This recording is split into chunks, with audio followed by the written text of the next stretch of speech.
c'est un souvenir qui me quitte pas. Ce jour-là, il pleuvait très très fort, c'était très très dur de ne pas se comprendre. Je me suis dit, faut pas que je pleure. Je suis toujours émue.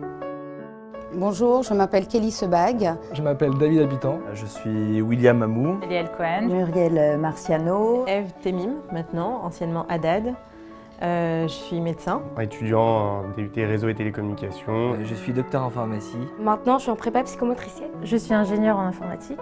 Je suis enseignante à l'école Haut-Tsaratora depuis 23 ans et j'ai suivi tout mon cursus scolaire à l'école Haut-Tsaratora de Créteil-Filles. J'ai été élève à Haut-Tsaratora de Créteil. Le CP jusqu'à la 3e à Haut-Tsaratora d'Antony. J'ai fait mes études à Haut-Tsaratora Créteil. Haut-Tsaratora à Sarcelles. Et j'ai passé toute ma scolarité à l'école Haut-Tsaratora 13e. Haut-Tsaratora Créteil.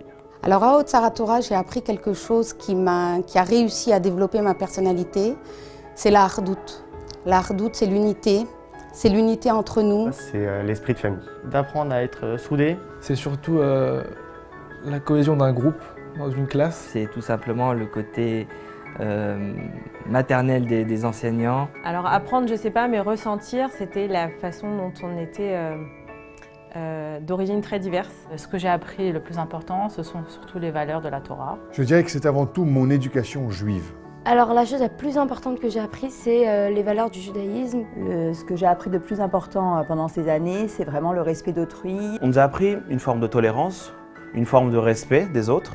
Il y avait des personnes qui étaient d'un milieu modeste, d'autres qui étaient de milieux un peu plus aisés, peu importe, mais il y avait vraiment quelque chose d'intéressant, une jolie combinaison entre les différents élèves. On avait accès tous au même niveau, à la même qualité d'enseignement, que ce soit en Chol ou en Kodesh. Moi, bien sûr, j'ai appris du Chol là-bas, et j'ai aussi appris des bases solides en Kodesh. Et ces bases solides m'ont été très utiles. À chaque moment, je pouvais me rappeler qu'au niveau de la cacheroute, au niveau du Shabbat, j'avais des choses intéressantes sur lesquelles me reposer. Avec très peu, ils ont réussi à nous apprendre quelque chose de magique. Et je me rappelle d'une anecdote où on a dû faire, sur un pied levé, on a dû faire un Shabbat plein. J'étais en 6e, je rentrais du Maroc, je ne connaissais pas tout ça.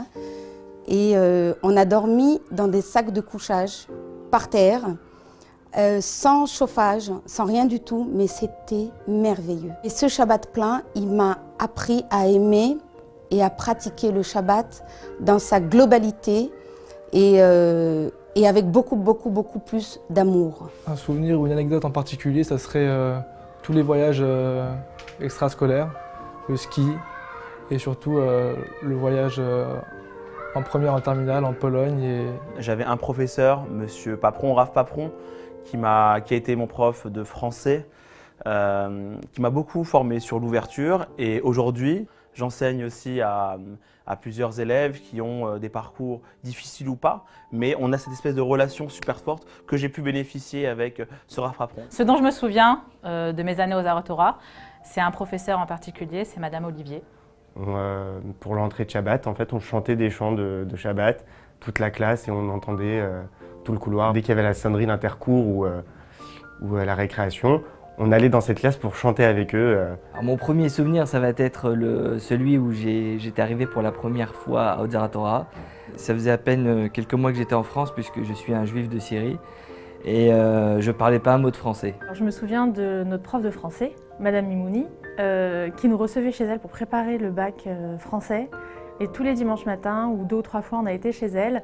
Et elle donnait beaucoup de son temps et beaucoup d'amour pour ses élèves. Le plus grand voyage qu'on a fait, c'était un Shabbat à Anvers, donc c'est pas non plus, c'est pas le Pérou, mais on s'est quand même bien marré. On a passé vraiment des moments superbes. Le fait d'en parler maintenant, ça vous émeut, on dirait. Oui, et je me suis dit, faut pas que je pleure.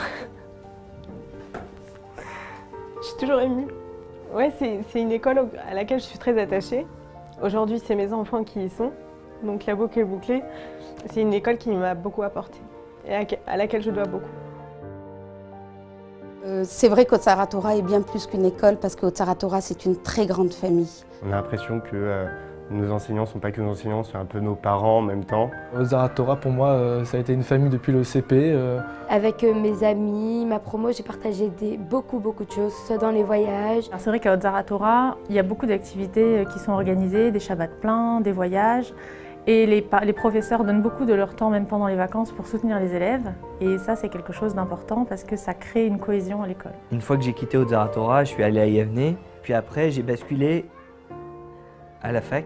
Alors j'avais un grand avantage, c'était quoi? C'était tout simplement Châtenay-Malabry. La faculté, elle se trouvait juste derrière Haute-Zara Torah. Ce qui fait que à chaque fois où j'avais des problèmes de Shabbat, j'appelais Madame Wakning qui habite à Haute-Zara Torah, et passer un Shabbat à Haute-Zara Torah Nantoni, ça reste un moment extraordinaire. Moi, en tant qu'enseignante, j'ai toujours été à l'écoute de mes élèves. En tant qu'élève, mes professeurs ont toujours été à notre écoute. Je repasse souvent à Haute-Zara Torah dès que je peux pour revoir mes professeurs. La meilleure trace que je crois qu'on peut laisser à une personne, donc à un enfant devenu adulte, c'est que l'éducation qui m'a été inculquée, et je le répète, éducation juive, c'est l'éducation que j'essaye avec mon épouse de donner à mes enfants. L'avantage de Haute-Zara Torah, c'est que tous les élèves qui sont passés par Haute-Zara Torah, ils savent qu'ils ont marqué un lien, ils ont créé un lien qui reste néanmoins indéfectible. Il suffit de voir un petit peu, mais quand j'ai essayé de taguer tous les gens d'Haute-Zara Torah pour leur dire de venir soutenir Haute-Zara Torah, si on était encore en contact avec ces gens-là, si on avait encore de belles choses à construire avec ces gens-là, avec ces amis qu'on a eus à l'école, c'est pas pour rien, c'est pas juste une école.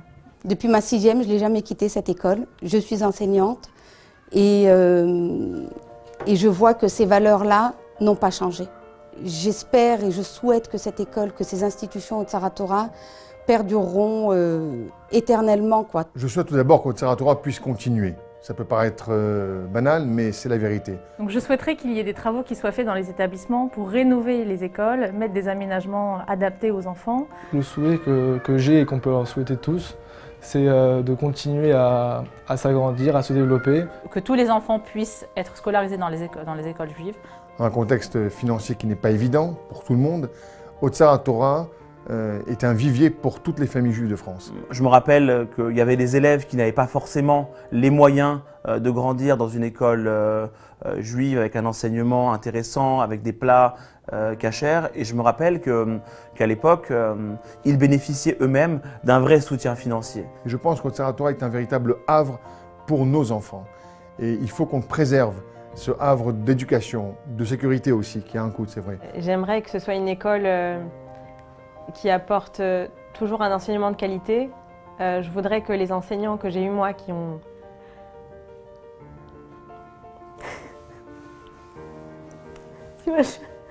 J'arrive pas à m'émouvoir. En fait, quand j'ai réfléchi à ce tournage, je me suis souvenue d'une prof qui nous donnait beaucoup. Et elle était toujours derrière nous. Elle voulait toujours qu'on aille faire cette fille-là. Et même dans notre comportement en dehors de l'école, elle est très attachée à ça. Elle venait nous convoquer quand on avait fait quelque chose en dehors de l'école qui ne nous convenait pas, etc. Et je me demandais, mais pourquoi elle nous casse les pieds autant? Pourquoi est-ce qu'elle est toujours derrière nous? Et aujourd'hui, je comprends à quel point elle a tout donné pour nous.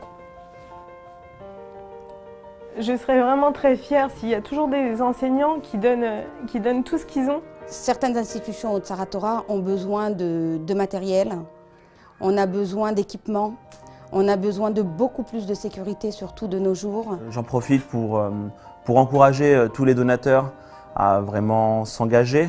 Votre aide pourrait au quotidien aider les enfants à avoir un déjeuner plus agréable et nous aider à améliorer notre cantine.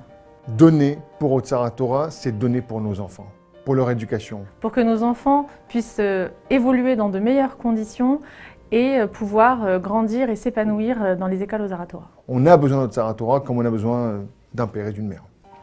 En un mot, pour moi, Haute-Zara Torah, c'est une famille. Une famille. En un mot, Haute-Zara Torah, ce serait un formidable voyage. En un mot, pour moi, c'est la hardout, la solidarité. Haute-Zara Torah, c'est le respect. Je pense que ce serait la transmission. L'école juive. C'est un lien affectif. Moi je dirais pour moi c'est un lien éternel.